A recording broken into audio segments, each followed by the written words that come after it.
நட்பு. செயற்கு அறிய யாவுள நட்பின் அதுபோல் வினைக்கு அறிய யாவுள காப்பு.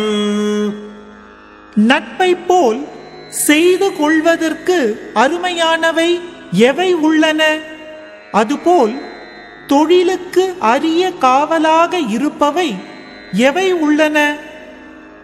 நிறை நீர நீரவர் கேண்மை பிறை மதிப்பின் நீர பேதையார் நட்பு.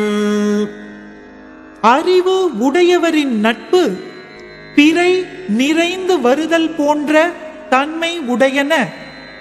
அறிவு இல்லாதவரின் நட்பு முழுமதி தேய்ந்து பின் செல்லுதல் போன்ற தன்மை உடையன. நவில் தொறும் நூல் நயம் போலும் பயில் தொறும் பண்புடையாளர் தொடர்பு. பழக பழக நற்பண்பு உடையவரின் நட்பு இன்பம் தருதல் நூலின் நூற்பொருள் கற்க கற்க மேன்மேலும் இன்பம் தருதலை போன்றதாகும்.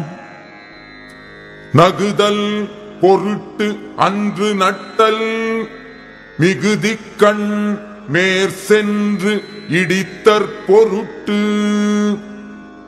நட்பு செய்தல் ஒருவரோடு ஒருவர் சிரித்து மகிழும் பொருட்டு அன்று.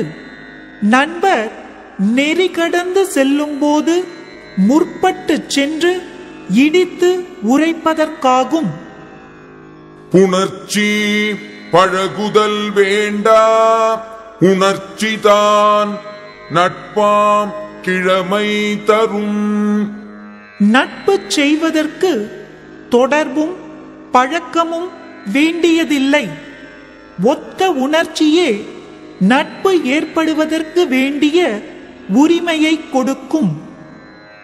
முகம் நக நட்பது நட்பு அன்று நெஞ்சத்து அகம் நக நட்பது நட்பு.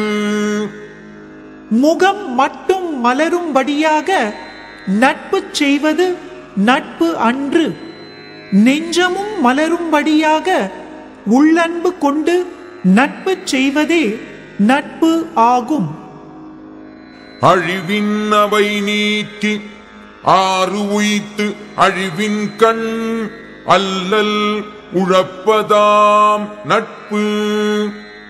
அழிவை தரும் தீமைகளிலிருந்து நீக்கி நல்ல வழியில் நடக்கச் செய்து அழிவு வந்த காலத்தில் உடனிருந்து துன்பப்படுவதே நட்பாகும்.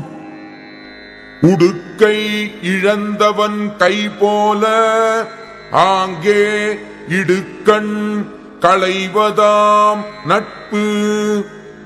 உடை நெகிழ்ந்தவனுடைய கை உடனே உதவி காப்பது போல் நண்பனுக்கு துன்பம் வந்தால் அப்பொழுதே சென்று துன்பத்தை களைவது நட்பு. நட்பிற்கு வீற்றிருக்கை யாது எனின் கொட்பு இன்றி ஒல்லும் வாய் ஊன்றும் நிலை.